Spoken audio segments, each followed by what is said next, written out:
संसदगण अध्यक्ष महोदय पधार रही है।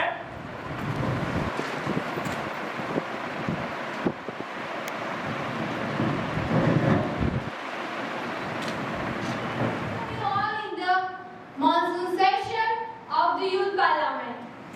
Hope this session will be fruitful as we sit down, deliberate the important matters concerning the nation. Today's first business is oath taking. Secretary General, please. First of all, I would like to call Ms. Priyanshi, who stands elected from Ajmer constituency of Rajasthan, will now take oath or affirmation. Ms. Priyanshi, please.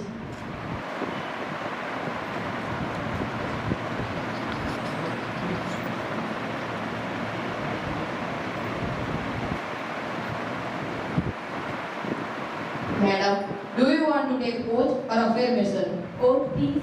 In which language would you like to take oath? In English, please.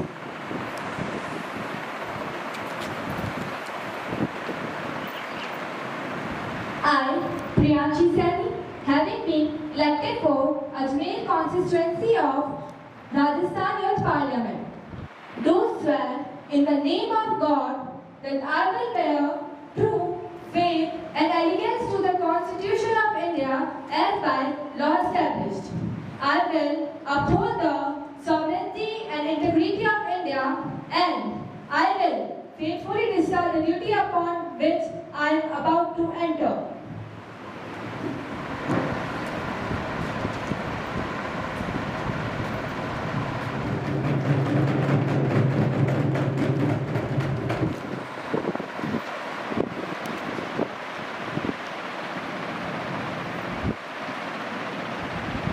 Elected from Patan constituency of Gujarat, will now take oath or affirmation.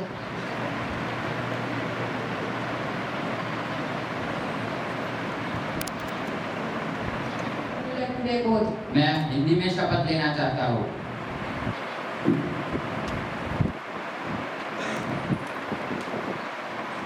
मैं आनंद मोदी युवा सांसद के निचले सदन का सदस्य निर्वाचित हुआ हूँ।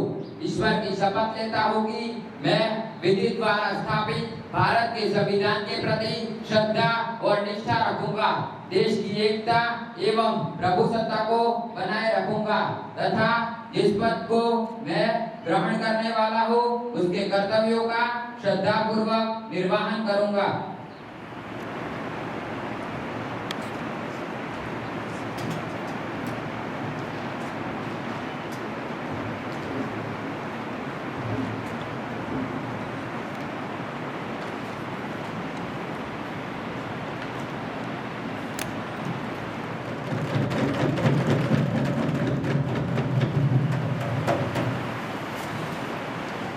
Is no more with us. On 6 February 2022, her soul departed to heavenly abode at the age of 92. Lata Mangeshkar has given a lot to the nation.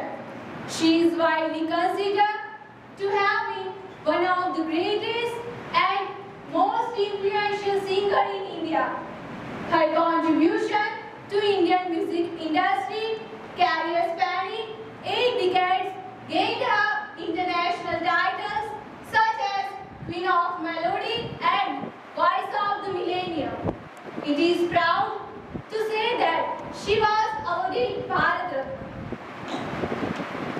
माननीय अध्यक्ष महोदया, मैं आपके द्वारा दी गई श्रद्धांजलि में खुद को तथा आदरणीय संसदगणों को सम्मिलित करती हूँ। मुझे यह सुनकर बहुत दुख हुआ कि लता मंगेशकर हमारे देश की महान गायिका अब हमारे बीच नहीं रही। 6 फरवरी 2022 को उनका निधन हो गया। उनका जीवन काल 92 साल रहा। उनका एक सुप्रसिद्ध गाना नाम ये गुम जाएगा, चेहरा ये बदल जाएगा, मेरी आवाज मेरी पहचान है। उन्होंने 36 अलग अलग भाषाओं में गाने गाए। उनकी आवाज ने देश को मोहित तथा प्रेरित किया है। यह अपने आप में भारत की एकता तथा अखंडता का प्रेरक उदाहरण है। लता मंगेशकर भले ही आज हमारे बीच ना हो, लेकिन उनकी आवाज देश के कोने कोने में गूंजती है और गूंजती रहेगी।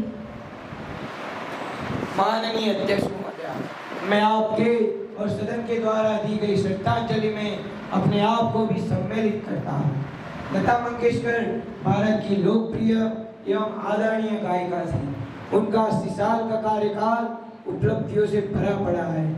उन्होंने 13 साल की उम्र में अपना सबसे पहला गाना दिया था। लता मंगेशकर जी भारत की महान पार्श्व गायिका थे। उनकी आवाज के दीवाने भारत में ही नहीं बल्कि पूरे विश्व में थे। Short while as respect of to let Lata Mangeshkar.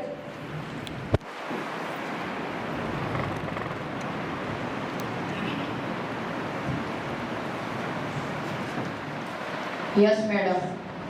Prime Minister may introduce new minister to the House. Madam Speaker, I have immense pleasure to introduce to you and through you to the House my colleagues, the new Minister, Ms. Janvi Datti, Ministry of Communication and Technology. Ms. Zia Patel, Ministry of Civil Aviation. We now move on to the questioners. Question number 101 from Miss Manasvi. Miss Manasvi, please. चेहरे पर हमारे तेजाब डालकर बोलो क्या पाया तुमने, रूह हमारी जलाकर बोलो क्या पाया तुमने, यूं हमें रुलाकर बोलो क्या पाया तुमने। ये मत समझना कि टूट गए हम, ये मत समझना कि टूट गए हम, देख फिर से जमाने को बदल रहे हैं, देख फिर से जमाने को बदल रहे हैं। माननीय अध्यक्ष महोदया, मैं एक महिला हूँ, आप एक महिला है और हमारी आदरणीय प्रधानमंत्री जी भी एक महिला है, और आज मेरा मुद्दा महिलाओं पे हो रहे अत्याचारों का है। महोदया, भारत में ऐसी कई महिलाएं हैं जिनका जीवन एसिड अटैक से बर्बाद हो चुका है, और हमें भी डर लगने लगा है कि हम पे भी कोई एसिड अटैक ना कर ले। Honorable Madam Speaker, on behalf of the nation, I would like to put forth my queries to the Minister of Home Affairs on the social level of acid attack. Whether there is a continued easy access to acid despite its existing regulations or is sale, and if so, the details thereof. Whether the government has taken any concrete step to discourage the sale of acids used for acid attack against women, and if so, the details thereof. The House wants to know the penal action taken against people committing these cruel crimes on innocent people in the last 3 years. I would also like to know the number of complaints filed of acid attack, and among those, how many have been convicted. I want my queries to be answered by the Home Minister. Thank you. Minister of Home Affairs is worried about safety of all the women, but I can't fritter, and no woman should fritter. And government is trying their best to reduce or stop acid attack on women. And we have believed that in future there will be no acid attack on women. According to that question, I would like to say that as police and public orders are state subjects under 7th schedule of the Constitution of India, the state government has responsibilities to maintain laws and order, protection of life and the property of citizens, including investigation and prosecution of crime against citizens. The state is able to deal with such offences under extant provisions of the law. State and union territories regulate the possession and sale of acids and corrosive chemicals, including wholesale and retail sale to all this in the term of Poison Act 1990. The government is trying very well to regulate the sale of acid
everyone.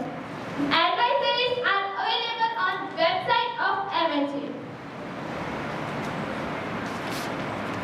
As per the data published by National Crime Records Bureau, a total of 131, 105 and 115 cases were registered in 2018, 2019 and 2020 respectively for acid attack on women. A total of 28, 16 and 18 people were convicted in 2018, 2019 and 2020 respectively. As government is taking their responsibilities for the same in last year, and we believe that in next year there will be less cases of acid attack on women. Honorable Speaker Ma'am, I hope my opposition get her answer. Thank you. Question number 1. Voter ID को आधार card से जोड़ने के कार्यक्रम लगातार चलाए जा रहे हैं, तो क्या मंत्री जी ऐसे कार्यक्रमों से हमें कोई फायदा होगा, किसी को खतरा नहीं होगा? क्या ये साइबर लुटेरे हमारी निजी जानकारी को चंद मिनटों में नहीं चुरा सकते? तो महोदया जी, मैं आपके माध्यम से सरकार द्वारा यह जानना चाहूंगा कि सरकार ने हमारी निजी जानकारी की सुरक्षा हेतु क्या व्यवस्था की है? धन्यवाद महोदय। बताना चाहता हूँ कि हमारी सरकार ने मतदाता पहचान पत्र को आधार कार्ड के साथ जोड़ा है। यह सब हम इसलिए कर रहे हैं ताकि बहुनामांकन जैसी समस्या बार बार आती रहती है, जिसमें एक ही आदमी के नाम एक से अधिक निर्वाचन क्षेत्रों की मतदाता सूची में दर्ज मिलते हैं, और अगर इसे आधार कार्ड के साथ जोड़ दिया जाए तो इसकी पहचान ऑनलाइन माध्यम से की जा सकती है। और इसके लिए हमारी सरकार ने पिछले साल 2021 में मतदाता विधिया अधिनियम के तहत आधार कार्ड को वोटर आईडी कार्ड के साथ जोड़ने का उपबंध किया है। और सांसद महोदय, आप तो बिल्कुल निश्चित रहिए, आपके, मेरे और देश के सभी नागरिकों के निजी डेटा सरकार के सुरक्षित हाथों में है। हमने कई सारी साइबर एजेंसियां नियुक्त की है जो साइबर क्राइम जैसे बहुत बड़े अपराधों पर काम कर रही है। मैं आशा करता हूं कि सांसद महोदय को उनका जवाब मिल गया होगा। Question number 103 from Ms. Kanha. Ms. Kanha, please. Honorable Speaker Ma'am, not only the people who are sitting in this parliament, but whole country knows that many people of India go to foreign countries for many purposes like education, business, employment, etc. So I want to raise my question to Foreign Minister that the people of India have to face ill treatment, the problem of racism. Is the government taking any action for the protection, safety and security of Indians living abroad? And if the government has taken any action, I would like to know from Honorable Foreign Minister that the redressal action done by the government for Indians who are settled in other countries. Thank you. The government established a robust institutional framework towards ensuring the welfare, safety and to prevent exploitation of Indian workers working in abroad. By this framework, our Indian workers live safe and happy lives in foreign countries. The e-migrant system, pre-departure orientation program, Madad portal, Indian Community Welfare Fund, Pravasi Bharatiya Sahayata Kendras, helplines at Indian missions and posts, shelter homes, etc. are some of the important mechanisms to expeditiously assist Indian workers working in abroad. Some programs, systems and kendras help our Indian workers from exploitation. And also, in addition, our government has signed a labor employment and cooperation agreement with major destination countries, including Gulf countries, and holds joint working group meetings to ensure the redressal of grievances and protection of rights of Indian workers who are living in abroad. The e-migrant system, pre-departure, the Immigration Bill 2021, currently in consultation stage with all the stakeholders, and the aim is to establish a comprehensive immigration framework with adequate opportunities for migration, mobility and safeguards against exploitation of Indian workers working in abroad. Thank you, ma'am. हम जानते हैं कि किसी भी देश के विकास के लिए शिक्षा कितनी महत्वपूर्ण है और शिक्षा में आधुनिक तकनीकों का प्रयोग करके उसे नया रूप देना समय समय पर आवश्यक होता है। महोदय, वर्तमान सरकार द्वारा देश में नई शिक्षा नीति लागू करने की बात बार बार कही जा रही है, मैं आपके द्वारा सरकार से यह जानना चाहता हूँ कि ये नीति देश में लागू कब होगी और होने के बाद क्या शिक्षा क्षेत्र में सकारात्मक प्रभाव हो पाएंगे? कृपया शिक्षा मंत्री महोदय इसका उत्तर दें। धन्यवाद। पूछे गए प्रश्न के उत्तर में अपने विचार साझा करना चाहूंगी। जैसे कि सांसद महोदय ने हमें बताया, शिक्षा किसी भी देश के विकास में बहुत ज्यादा महत्वपूर्ण भूमिका निभाती है।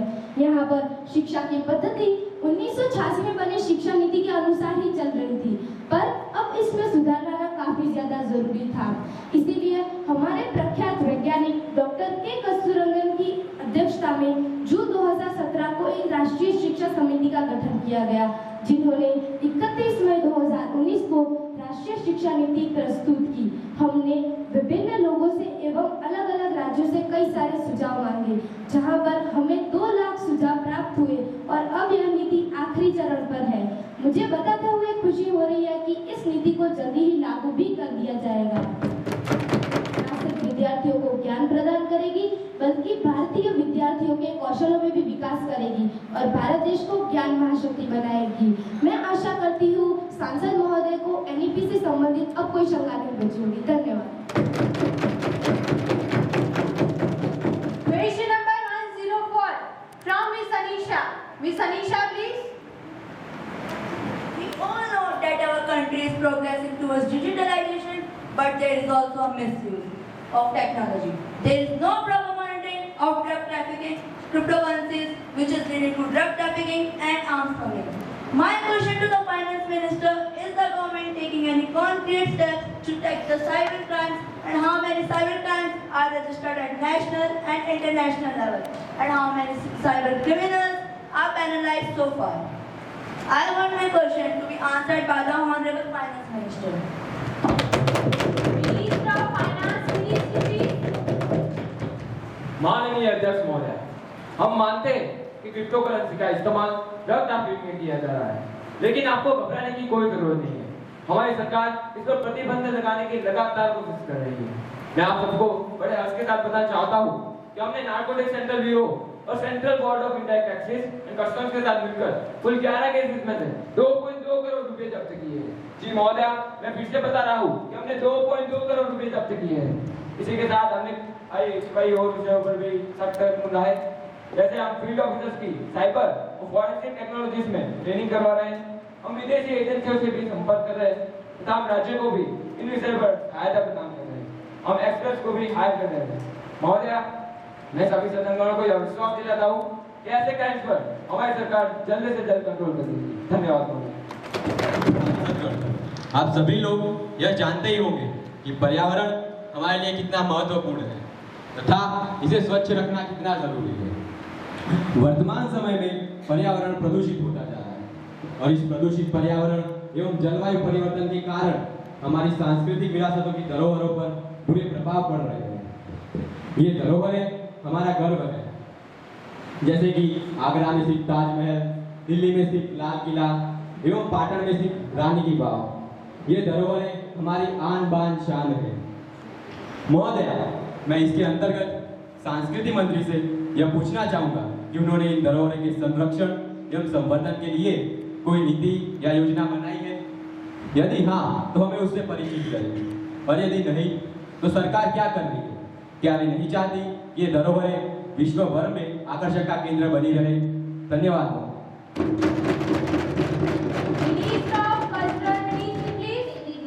की गई चिंता से मैं भी सहमत हूँ। हमारी सरकार भी सांस्कृतिक धरोहरों पर पड़ने वाले बुरे प्रभाव के प्रति चिंतित है।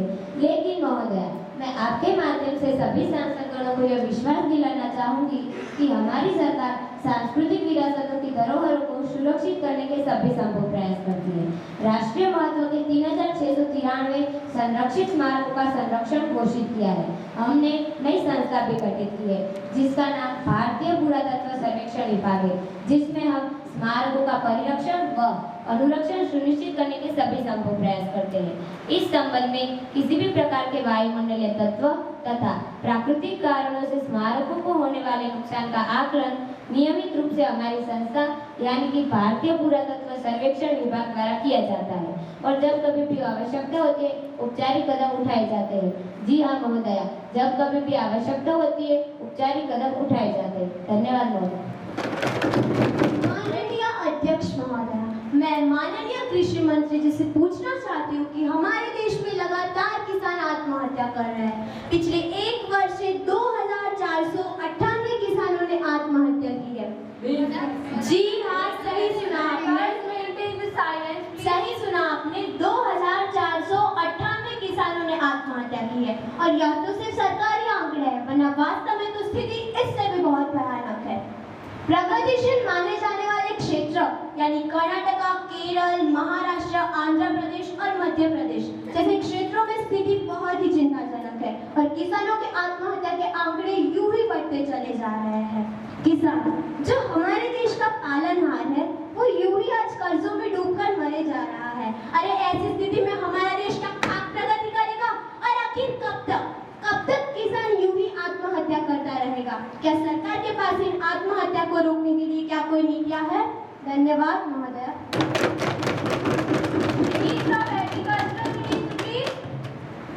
माननीय अध्यक्ष महोदय, सबसे पहले तो मैं माननीय सदस्य जी को धन्यवाद देना चाहूंगी कि सदन का ध्यान इस महत्वपूर्ण मुद्दे की ओर आकर्षित किया। महोदया, किसानों की आत्महत्या हमारे लिए भी एक महत्वपूर्ण मुद्दा है और पिछले कुछ सालों से यह एक ज्वलंत समस्या बन चुकी है, जिसे रोकने के सरकार लगातार प्रयास कर रही है। इसके लिए हमने सभी राष्ट्रीयकृत बैंकों से अनुरोध किया है कि किसानों को सरलता से लोन दे दी जाए ताकि उन्हें किसी साहूकारों के पास न जाना पड़े।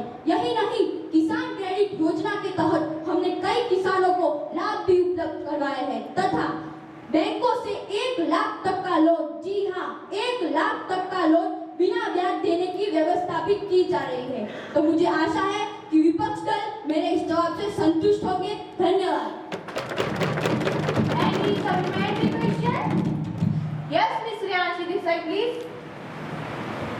महोदय, जैसा कि मंत्री जी ने बताया, वह किसानों के लिए फसल कर्ज का आयोजन करें, लेकिन वही फसल कर्ज आगे जाके किसानों के लिए फांसी का फंदा बन चुका है। अगर किसान 1 साल में यह कर्जा वापस नहीं करता है तो उन पे भारी भरकम ब्याज बढ़ जाता है। पहले सूखे और फसल के दाम न मिलने के कारण परेशान किसानों के सामने आत्महत्या के अलावा और कोई चारा नहीं बचता। मैं यह पूछना चाहती हूँ कि सरकार यह कर्जा माफ क्यों नहीं कर देती, जिससे उन्हें थोड़ी राहत मिलेगी। धन्यवाद महोदया। इसके बाद किसी भी किसान को आत्महत्या करने पर मजबूर नहीं होना पड़ेगा और मुझे यह आशा भी है कि विपक्ष दल मेरे इस जवाब से संतुष्ट होंगे। धन्यवाद।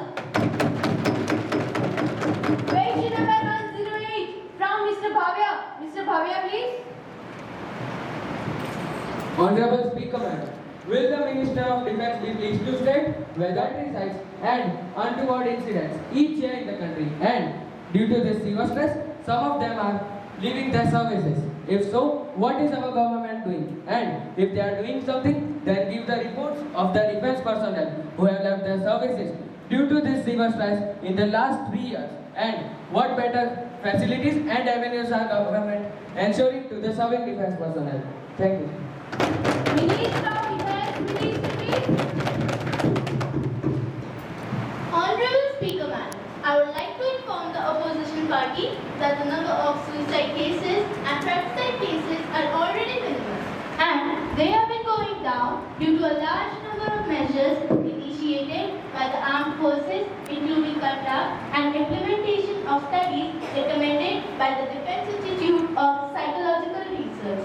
And as per the data available to us, no defence personnel has left service due to the stress in the last 3 years. I repeat myself, no defence personnel has left the troops, which in result include the deployment of trained psychological counselors, improvement in the quality of food and clothing, training in stress management, approachability of seniors, provision of recreational facilities, facilities for the movement of troops from border area, and establishing a grievance redressal mechanism at various levels. I hope my opposition is satisfied with my answer. Thank you.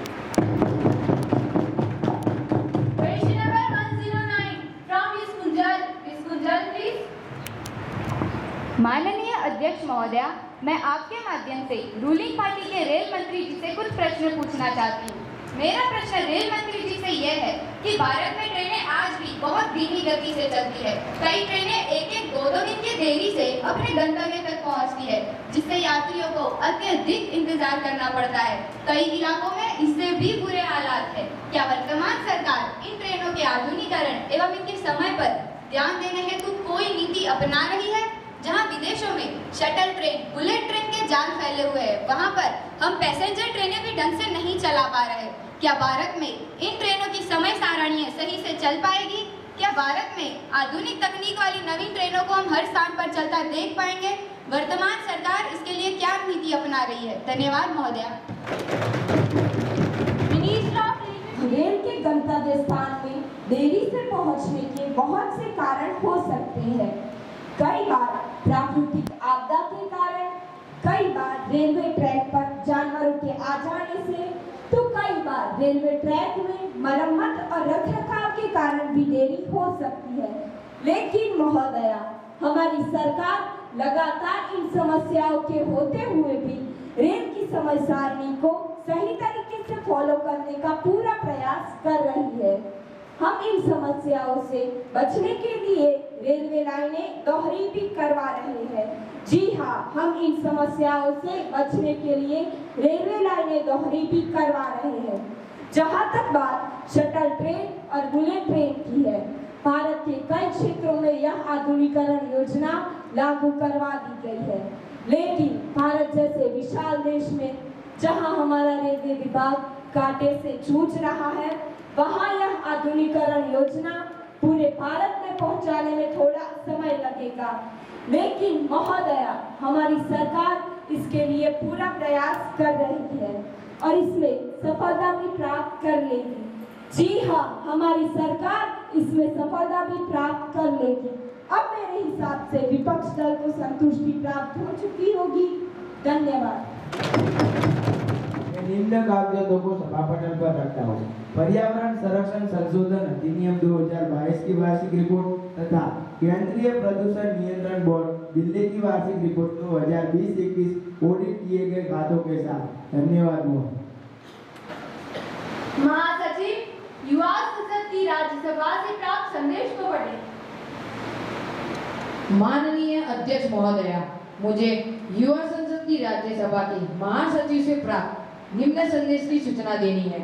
युवा संसद की राज्यसभा की सभा प्रक्रिया तथा कार्य संचालन विभाग के अनुसार मुझे संविधान अनुसूचित जाति एवं अनुसूचित जनजातियां आदेश संशोधन विधि 2022 की एक प्रति सभा पटल पर रखने का निर्देश हुआ है, जो राज्यसभा द्वारा 30 मार्च 2022 को हुई बैठक में पारित किया गया था। By the news channels and newspaper Mumbai, while commenting on the draft of Land Acquisition Bill 2013 approved by Land Acquisition Parliamentary Standing Committee, all these attributed dishonest motives and to express their doubt about the integrity of political class. I therefore request you to please allow me to raise a question on this matter now. Mr. Soumya, on behalf of the honorable members of the House, I have great pleasure in extending our warm welcome to Her Excellency Miss Vanisha Thomas, Speaker of the French Parliament, and honorable members of the French parliamentary delegation who had visit to India as our honored guest. First, I would like to introduce Miss Vanisha Thomas, Speaker of the French Parliament.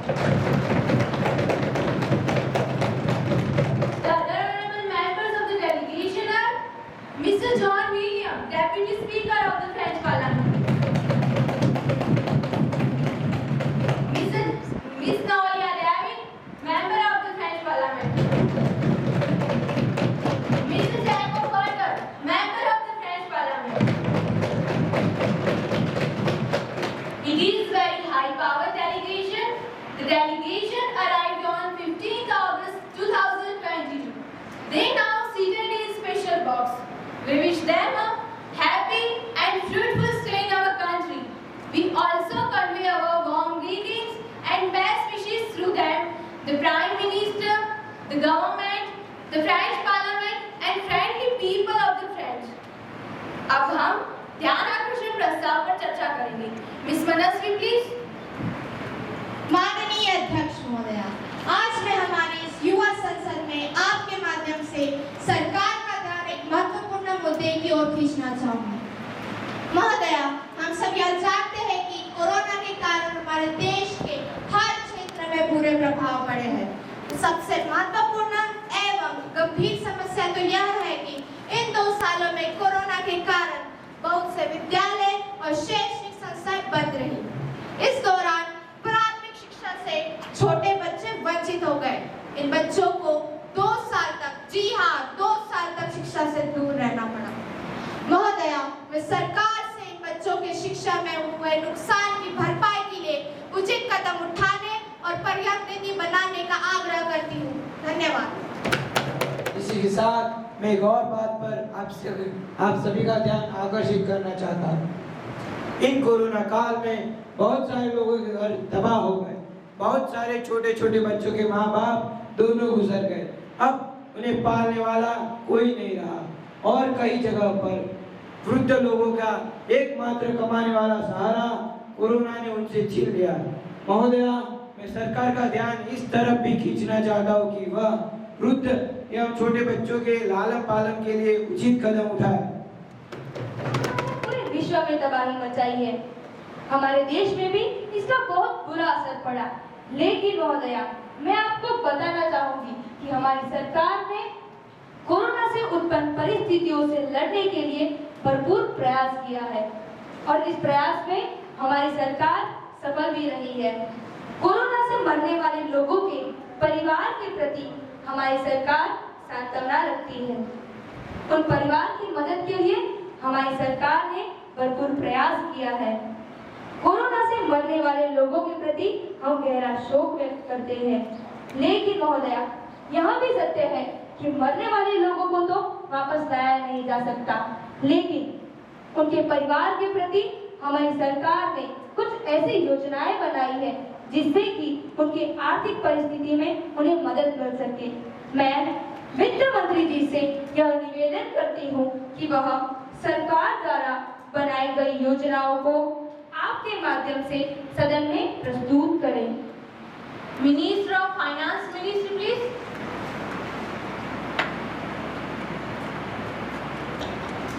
माननीय अध्यक्ष महोदय, सबसे पहले तो मैं आपको और हमारे प्रधानमंत्री जी को धन्यवाद देना चाहता हूँ, जिन्होंने मुझे कोरोना मृतकों पर पड़े प्रभावों पर सरकार के प्रयासों को आप सभी के सामने प्रस्तुत करने का मौका दिया। महोदय, आपके माध्यम से विपक्ष द्वारा उठाए गए इस मुद्दे से मैं भी सहमत हूँ। कोरोना काल में कई कर दबाव हो, क्योंकि महोदय, हमारी सरकार ऐसे परिवारों के लिए सदैव प्रयास कर रही है तथा कई योजनाएं ऐसे परिवारों को पहुंचाने के लिए बनाई गई है। महोदय, हमारी सरकार ऐसे परिवारों को उचित आर्थिक सहायता देने हेतु कई कार्य योजना बना रही है तथा हमारी सरकार ने यह भी घोषणा की है कि कोरोना को रोकने के लिए जितने भी कर्मचारियों का देहांत होता है उन्हें 50 लाख मुआवजा तथा उनके परिवारजन को सरकारी नौकरी देंगे। साथ ही साथ ऐसे वृद्धजन जिनके घर में कोई कमाने वाला नहीं बचा है, उनके लिए भत्ते तथा वृद्ध नागरिक भत्तों में बढ़ोतरी करने की भी घोषणा की गई है। महोदय, मैं सभी सदनगणों को यह विश्वास दिलाता हूँ कि ऐसे परिवारों के लिए हमारी सरकार सदैव खड़ी रहेगी। धन्यवाद। द्वारा प्रस्तुत करने के लिए उन्हें विनती करती हूँ कि वह सरकार की शिक्षा जगत की कल्याणकारी योजनाओं को आपके माध्यम से सदन में प्रस्तुत करें। Minister of education, minister please. Classes तो जारी ही रही और विद्यार्थियों तक ज्ञान पहुंचाने का हर मुमकिन प्रयास भी किया गया। दूरस्थ स्थानों पर रह रहे विद्यार्थी जिनको ऑनलाइन क्लास प्राप्त करने में काफी ज्यादा मुश्किलें पड़ रही थी, उनके लिए टीवी में कई सारे कार्यक्रम भी चलाए गए। स्कूल खुलने के बाद उनके लिए काफी सारे कार्यक्रम चलाए गए ताकि शिक्षा में रहे ज्ञान को पूरा किया जा सके। ई लाइब्रेरियां भी स्थापित की गई। मूल्यांकन की पद्धति में भी सरलता सारणी की गई। ऐसे विद्यार्थी जिनके माता पिता दोनों का निधन कोरोना के कारण हो चुका है, उनके लिए शिक्षा का प्रावधान भी किया गया। धन्यवाद। मैं समझती हूँ हाँ का बहुमत है, हाँ का बहुमत है, हाँ का बहुमत है। प्रस्ताव स्वीकार कर लिया जाता है। माननीय कृषि मंत्री। माननीय अध्यक्ष महोदया, मुझे विश्वास है कि सदन के सभी माननीय सदस्य दलीय मतभेदों को भूलकर हृदय से इस नए विधेयक का स्वागत करेंगे। इस बिल के माध्यम से किसानों की समस्याओं का निराकरण करने का सरकार भरसक प्रयास कर रही है और मुझे यह बताते हुए बहुत खुशी हो रही है कि इस बिल के माध्यम से हम किसानों की समस्याओं का निराकरण करेंगे। इस बिल के तहत किसान अब एपीएमसी मंडी के बाहर जाकर भी अपनी फसल बेचने के लिए स्वतंत्र है। यानी कि महोदया, अब किसानों के लिए ऐसा कोई नियम, ऐसा कोई कानून नहीं है कि उन्हें एपीएमसी मंडी में ही अपनी फसल बेचनी होगी। वह जहां चाहे, जिस व्यापारी को चाहे, उसे अपनी फसल बेच सकता है। राज्य सरकार द्वारा केंद्र सरकार से विक्रय करने पर अब केंद्र को राज्यों को टैक्स देने की आवश्यकता नहीं है। यानी कि पुराने बिल के अनुसार जब केंद्र सरकार राज्य सरकार से फसल खरीदती थी तो केंद्र सरकार राज्यों को भारी भरकम टैक्स देती थी, लेकिन अब वह टैक्स देने की आवश्यकता नहीं है। किसानों को अब ई ट्रेडिंग मंच दिया जाएगा जिसकी मदद से वह ऑनलाइन फसल विक्रय भी कर सकते हैं। यानी कि अब किसान ऑनलाइन फसल विक्रय भी कर पाएंगे। माल ढुलाई तथा उपकर अब किसानों को देने की आवश्यकता नहीं है। यानी कि अब किसान अपनी फसल मंडी से लाने और ले जाने के परिवहन का खर्च नहीं देंगे। देश के सभी हिस्से में किसान अपनी फसल बेच पाएंगे। यानी कि अब गुजरात का किसान राजस्थान में और राजस्थान का किसान गुजरात में भी अपनी फसल बेच सकता है। किसान व्यापारी सीधे एक दूसरे से जुड़ेंगे ताकि बिचौलियों का लाभ समाप्त हो जाएगा। अब किसान सीधे ही अब व्यापारी को अपनी फसल बेच देंगे ताकि जो बीच में लोग मुनाफा कमाते थे उन्हें अपना लाभ उपलब्ध नहीं होगा और इसका सीधा लाभ किसानों को होगा। धन्यवाद। क्योंकि यदि प्राइवेट कंपनियां किसानों से करार होने के बाद किसान करारों का उल्लंघन करने लग गई तो हमारे देश के गरीब किसान इन बड़ी बड़ी कंपनियों से कानूनी लड़ाई कैसे लड़ेगा? इससे तो हमारा किसान पुरानी स्थिति में पहुंच जाएगा। मुझे ये लगता है कि अगर यह बिल पारित हो गया तो किसान अपनी फसल सीधा व्यापारियों को अपने दामों में बेचेगा तो उससे आर्थिक स्थिति में सुधार आएगा।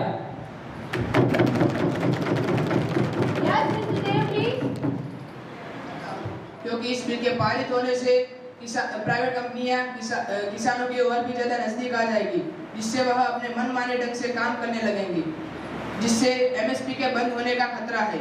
यदि एमएसपी बंद हो गया तो किसानों को अपनी फसलों की सही कीमतें नहीं मिल पाएगी, जिससे जो किसान पहले से बेहाल है वह और भी अधिक खतरे में आ जाएगा। जय जवान जय किसान नारे वाले इस देश में किसान की बेहाली को दूर करने का यह सही तरीका नहीं है। धन्यवाद महोदया।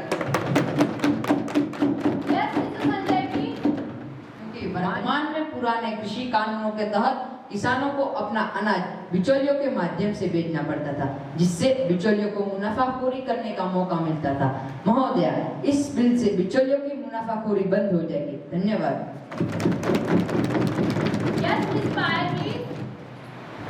माननीय अध्यक्ष महोदय, मैं इस बिल का समर्थन करती हूँ क्योंकि इस बिल की सहायता से भारत देश के किसान अपनी फसलें अपने दामों में स्वतंत्र रूप से बेच पाएंगे तथा वे उन्नति की ओर कदम बढ़ाएंगे। धन्यवाद। मैं इस बिल का समर्थन करती हूँ। यस मिस दृष्टि प्लीज। माननीय अध्यक्ष महोदया, मैं भी इस बिल का समर्थन करती हूँ। माननीय अध्यक्ष महोदया, मैं इस बिल का समर्थन करती हूँ।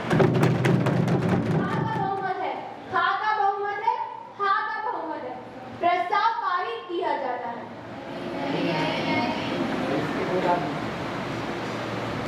नहीं मैडम, मेरा मानना यह है कि इस बिल को पारित करने के लिए आपको गुप्त मतदान करवाना चाहिए।